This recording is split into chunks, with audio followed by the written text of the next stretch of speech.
At Prevent Blindness, we promote healthy vision and access to eye care for all. We educate people about protecting their sight. We advocate for strong vision policies at the local, state, national, and global levels. We empower the blind and low vision community and their allies, and we celebrate their achievements. Here's your host, Christopher Horde. Welcome to the Prevent Blindness Focus on Eye Health podcast. I'm your host, Christopher Horde.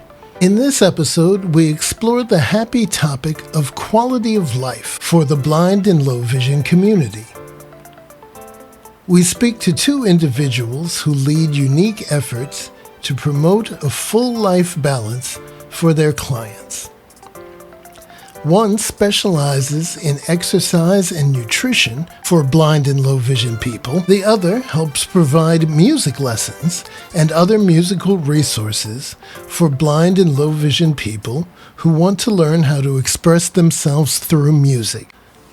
Additionally, we'll talk about some new initiatives from Prevent Blindness to increase awareness of and improve treatment outcomes for patients with diabetes-related eye health issues.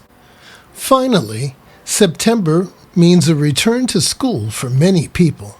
That also means that many people will begin participating in a variety of organized sports activities. We share information on selecting protective eye gear that can help you protect and preserve your sight. Thanks for joining us for this month's episode. Stay tuned. It starts right now.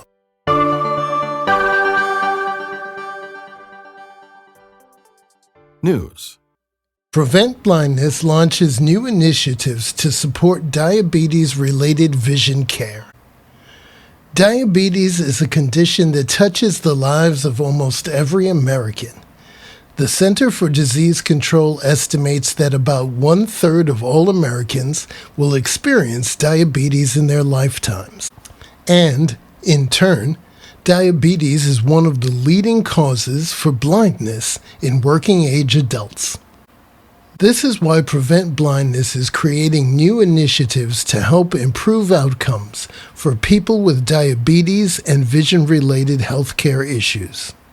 Prevent Blindness has created a new Diabetes and the Eyes Advisory Committee. The group will help Prevent Blindness implement new programs and educational materials to raise awareness and promote early detection of diabetes-related vision care issues. They will also work on improving access to eye care, public policy, and many more topics.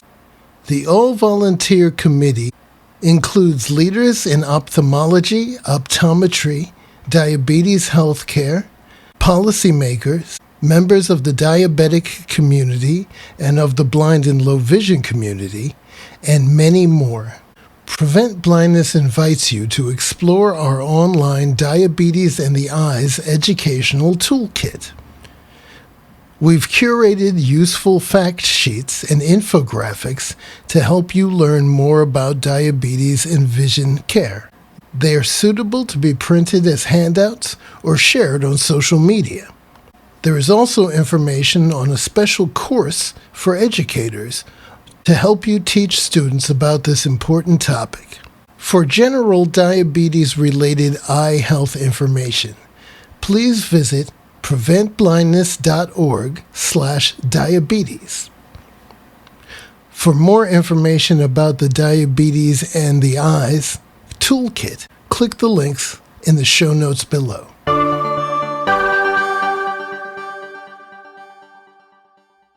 Feature presentation. Well, to start, I'm going to ask you to introduce yourself. Would you please tell us your name and what you do?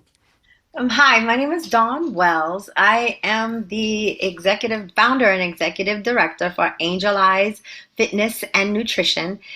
We are based in Covington, Georgia, but we provide group fitness and nutritional counseling for the blind and low vision community nationally and internationally.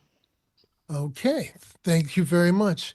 Now, how did you get involved in this particular undertaking?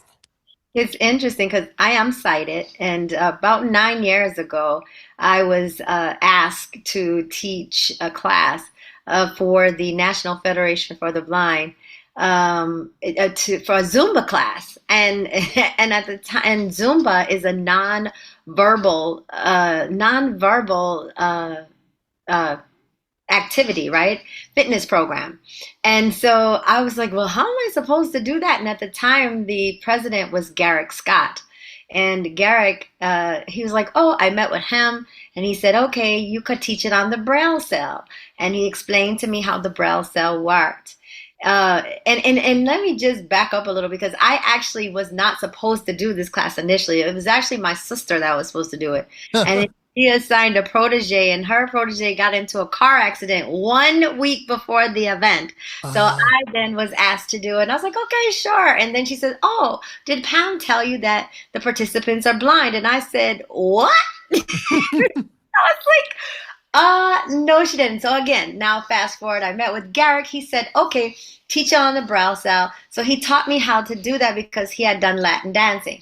So I go there all this day. This day I'm ready. I've got good music. I said, okay, we're gonna have a good time, music that everybody knows, so it'll be fun.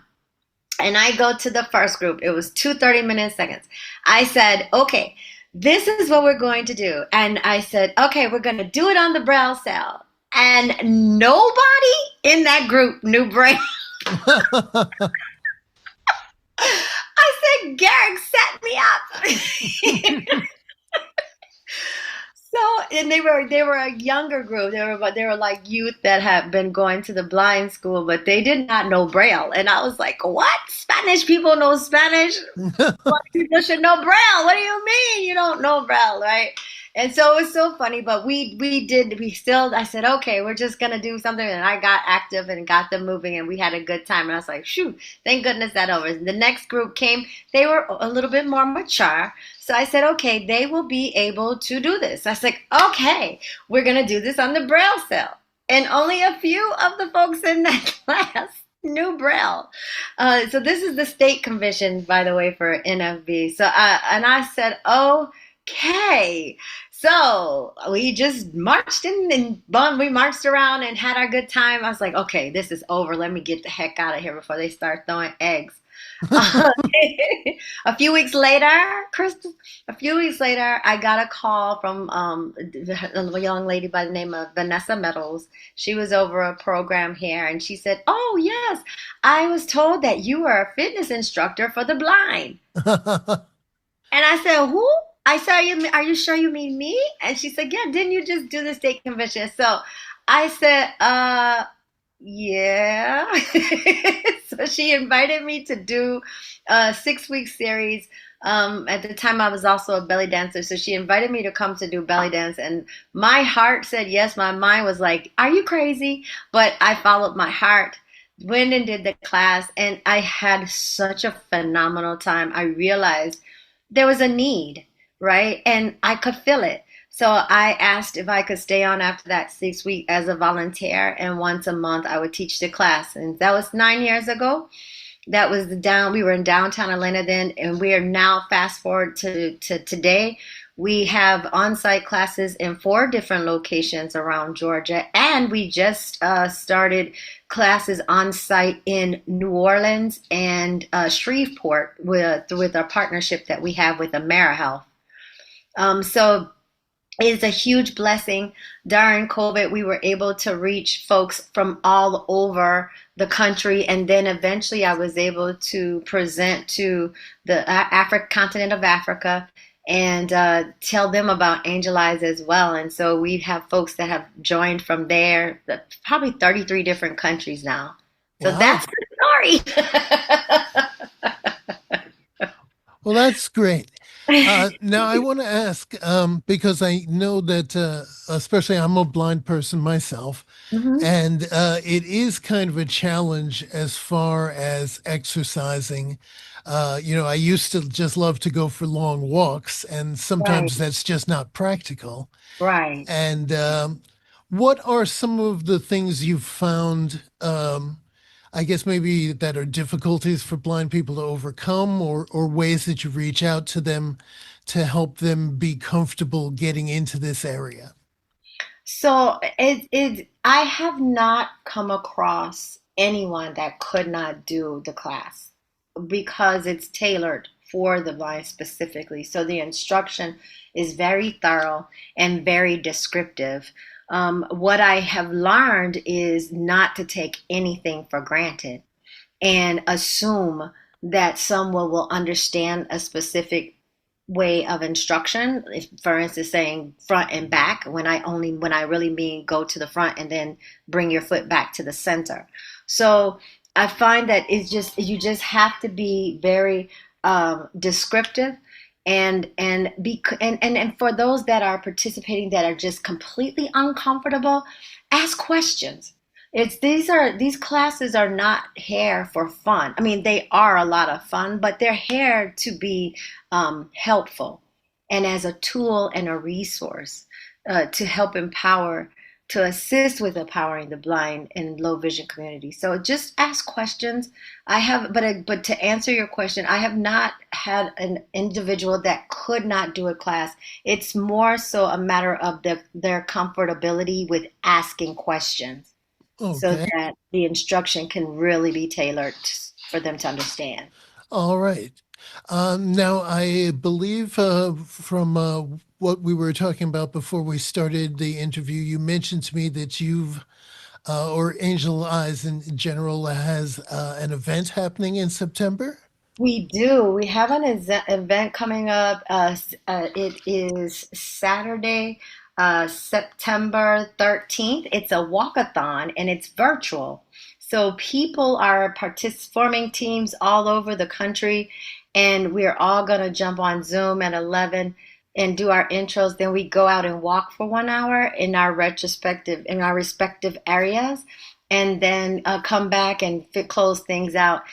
Come back onto the Zoom, and then we close things out. So people could conceivably walk on a treadmill or just walk around their house if they wanted to be a part. And it's just fundraiser for Angel Eyes for us to be able to continue to have the on-site classes that we offer and the online, and then actually have more locations. Okay. And now I'd like to ask, as far as your own personal journey has gone, what have you learned from doing these classes and working with the blind and low vision community? The blind community is just like anyone else. We all have different things that we need in order to be able to do certain things. And this just happens to be, sight is just happens to be the one area that needs a little bit more description and more patience. It's not even patience, it's just more description. And so I've learned that everybody wants to be included, right? And that it's not hard to do it if you're willing to. And if you can, you should. Okay, great. And finally, I wanted to ask, obviously, you've got a lot going on. You've got the multiple locations, you've got the online uh, Mhm, services available, and you've mentioned, your fundraising to keep the organization going. If mhm. people want to follow up on any of these threads, what are the best ways for them to find out more information about Angel Eyes or to get in touch with you? Everything is the same across all of the social medias as well as our website. And so I'll give the name of the organization, Angel Eyes, and that's with an S, EYES, Fitness and Nutrition. And the website is .org. And then again, it's Angel Eyes Fitness and Nutrition on all of the social medias. I can also provide a phone number for those that are not as technically savvy that they can call or text, and it's 678-374-9302. 678-374-9302. All right. Well, I think that's good information for our listeners. Is there anything else that you wanted to add? No, just get in the class. I'm looking forward to seeing you inside, Chris. All right. I will. You will probably see me. All right. Well, thank you very much, Dawn. Thank you so much for having me. It's an honor to be on, and I'd love to come back anytime. All right. Take care. Take care. Have a great day. Special guest. All right. To get started, I'm going to ask you to introduce yourself to our listeners and tell us a little bit about what you do. Okay. Well, hello there, and thank you very much for allowing me to come on aboard to this particular blog. My name is Brent Boone. I am the executive director for Pacific West Music of the Blind. I really like the title conductor, but due to state and federal regulations, I've got to go by executive director. But just between you, me, and the director baton, who conducts bands and individual people, I like the word conductor. So that is the organization. We actually started back in 2023, though the inception of this was back in 2022. And this is after I had retired back in 2019 from an aerospace company here in the Puget Sound area for 32 years. And I decided, hey, what can I do? My first love was piano, and that was my original major going into college. But I broke my thumb, and so I had to scrap that. Well, fast forward 32 years later, and I thought, wow, is there any way I could get back into music? And that was during COVID time. So I thought, well, gee, I've been very blessed to have music. Is there any group that out there that I could actually help kind of return that blessing to? So during COVID, I had actually tried two other kind of groups that were kind of per society were not, well, I thought were down and out. And I'll leave them unnamed, though there was some interest. The doors just weren't opening. And if you can kind of recollect of what COVID had actually done to some organizations, having an individual such as me and other teachers coming in and teach music was just not, I guess, acceptable at that particular time.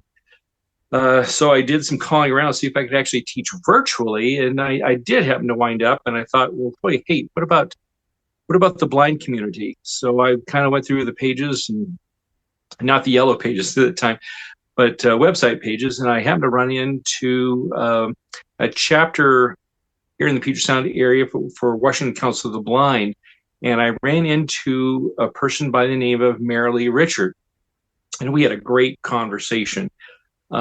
She happens to be the president of the Snohomish County chapter for Washington Council of the Blind, and we got to talk a little bit more, and she said, well, stop right now. And I said, well, what's wrong with our conversation? Well, she said very kindly and with a little bit of energy, well, I want to be one of your students.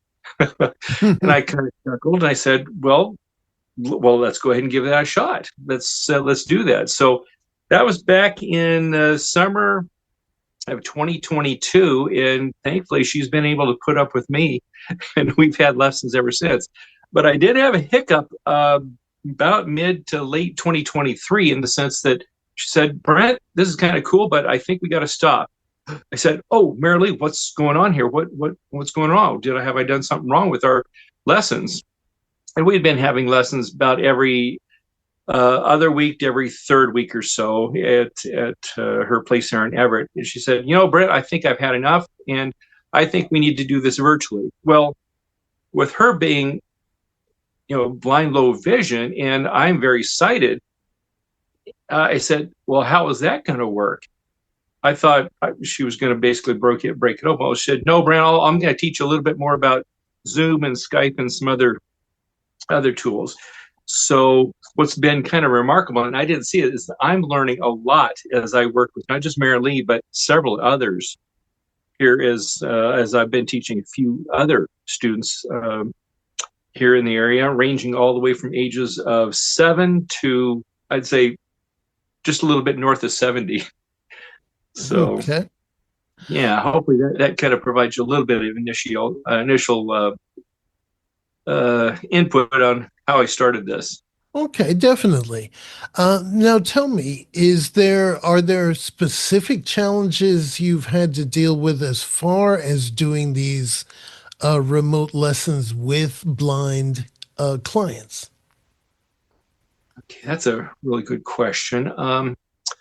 So um, I I do kind of set the hammer down a little bit low. I said our first initial lessons have to be face to face, so we can understand our communication language. Hmm. How best do you learn?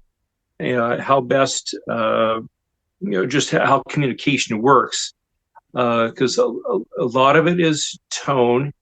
Much of it is body language, but I've had to kind of adapt to that because trying to view body language when you're blind or low vision is very tough. So I've had to become a little bit, actually, a lot better communicator, not only via email, but also verbally or audibly.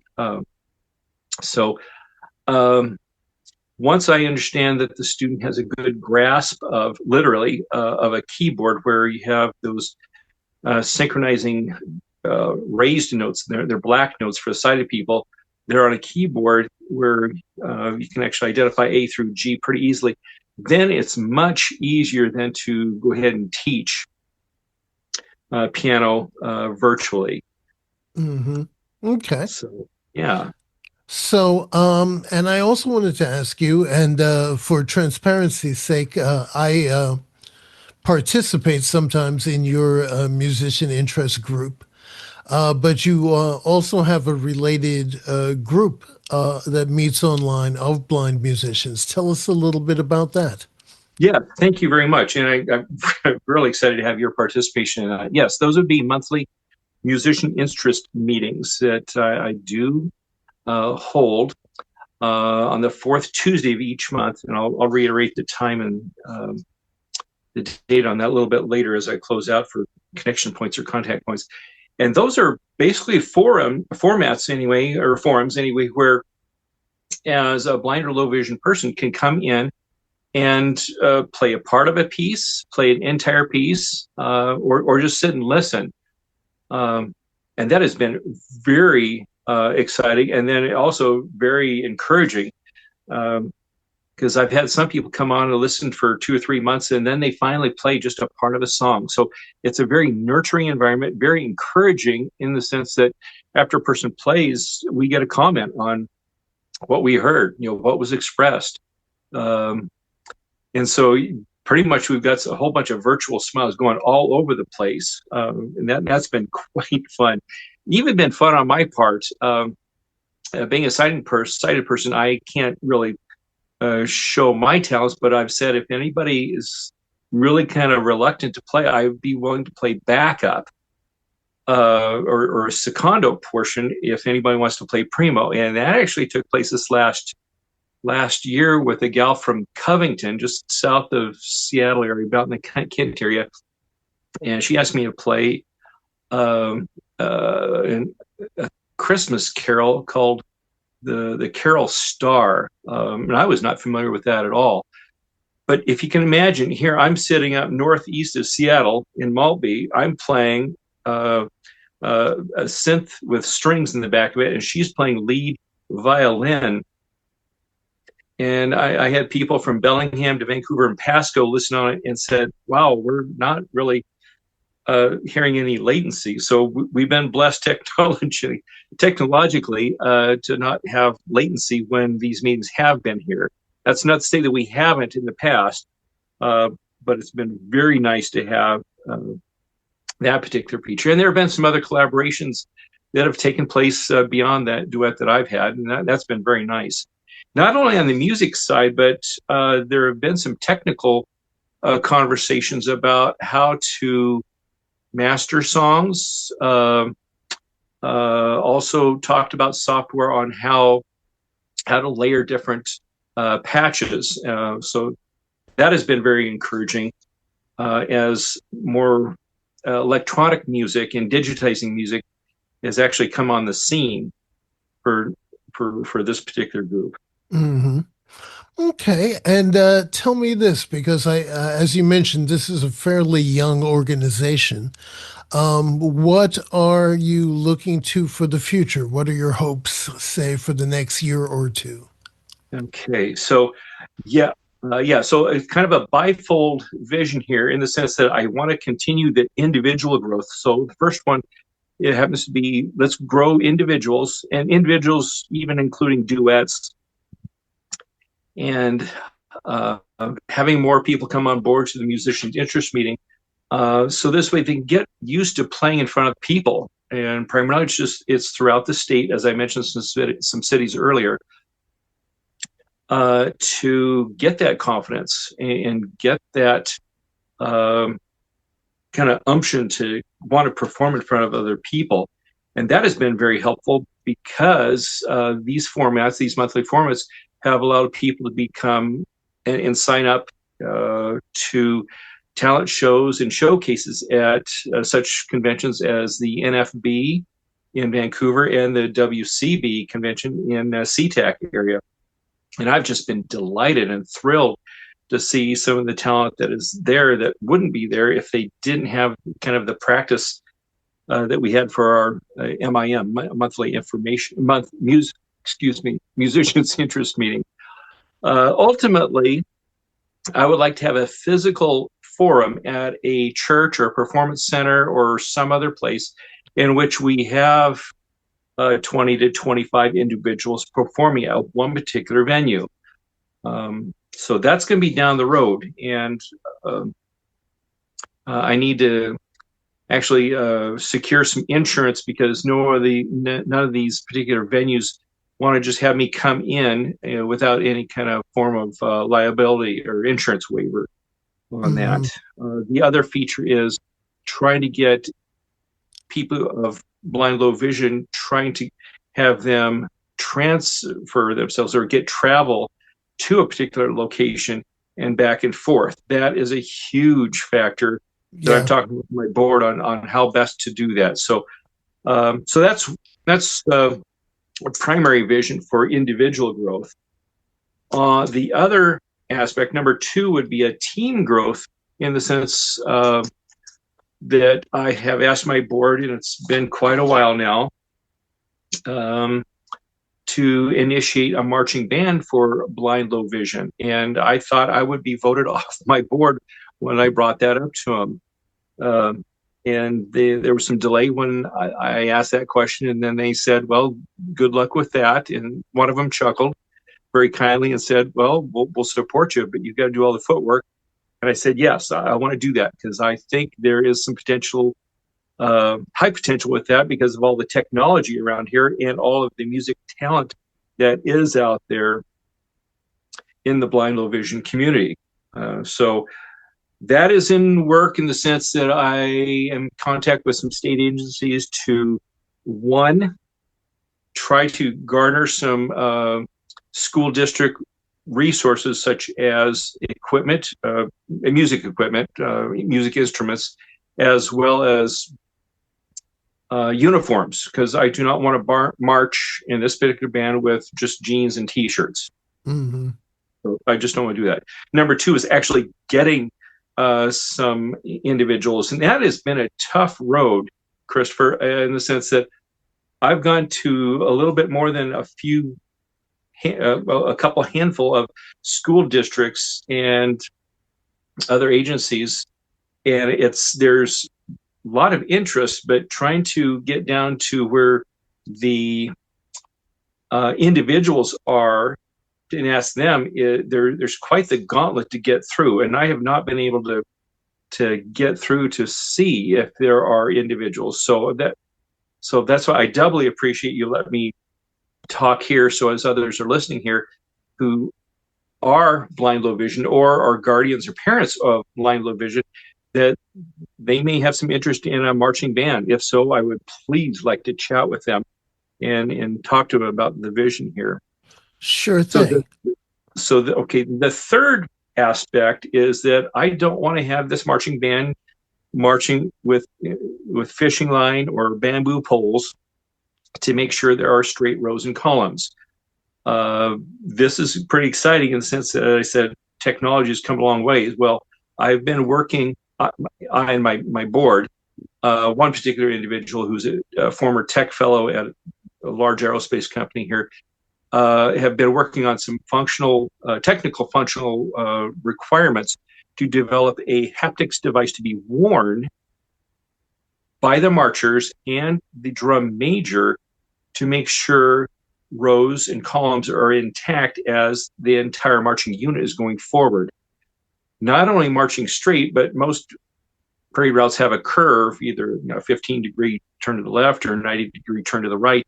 I have requested the technology enable the marching band unit to make those turns and make their turns in such a way where we have straight lines. So very happy to announce that the preliminary design review was accepted many months ago, but just this last spring, the critical design review was accepted by the leadership at Cal Poly Technical Institute there at SLO, San Luis Obispo.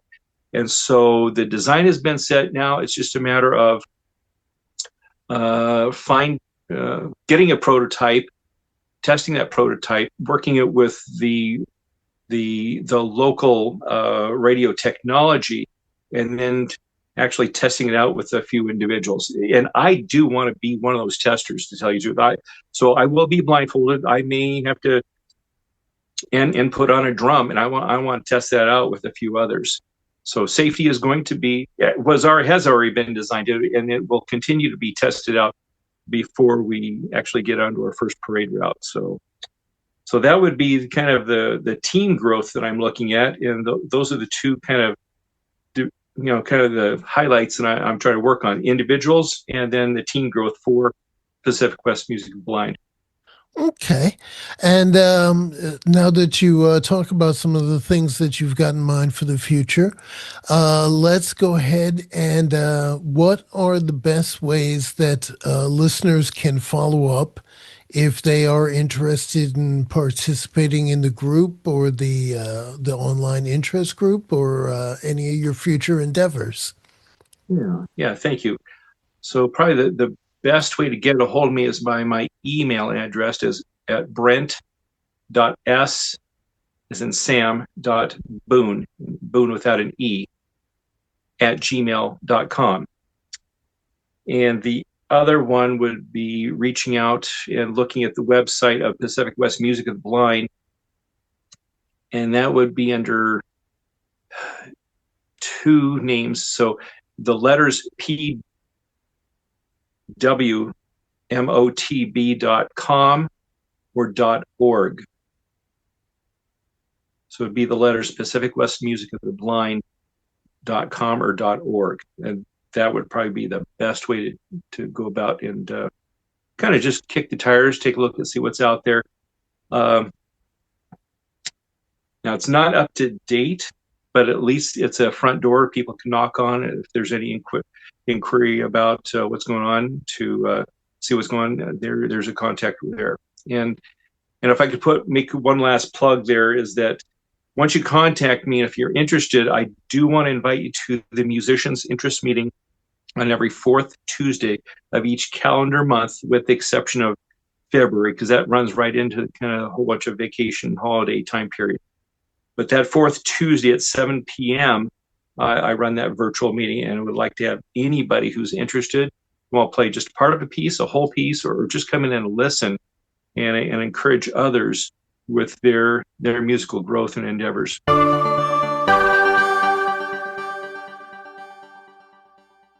Announcements. September is Sports Eye Safety Month. Last year, American hospital emergency rooms treated more than 43,000 cases of sports-related eye injuries. That's more than a one-third increase over the year before, according to the American Academy of Ophthalmology. Wearing the right kind of eye protection can help prevent serious eye injuries or even blindness. Prevent Blindness recommends that all athletes wear eye guards when participating in sports. Prescription glasses, sunglasses, and even occupational safety glasses do not provide adequate protection. Sports eye guards are protective eyewear that could look like glasses, with temples, straps, or even shields attached to headgear. Eye guards come in a variety of shapes and sizes. The eye guards you choose should fit securely and comfortably, and allow the use of a helmet if necessary. When you first begin to wear an eye guard, it can feel strange or even uncomfortable, but bear with it. It doesn't take long to get used to, and a small transition period is much better than a serious eye injury. For more information, we invite you to check out Prevent Blindness's tips for buying protective eye gear, or click the link in the show notes. Listen to the podcast from our website at preventblindness.org or subscribe to it on all major podcast services, including Amazon, Apple, Spotify, and YouTube. This has been your announcer, Corey M. Snow. Thanks for joining us for this month's episode of Prevent Blindness Focus on Eye Health podcast. We hope you've enjoyed this podcast, and we hope you'll share information about us with your friends so they can join in on the fun. Please come back and join us next month for more news, features, and announcements of interest to the blind and low vision community and our allies. Or you can subscribe to the podcast through all the major podcast services, such as Amazon, Apple, Podbean, and Spotify, so you'll never miss an episode. Got questions, comments, or tips? Email us at podcast@preventblindness.org. I'm your host, Christopher Horde. Enjoy and share.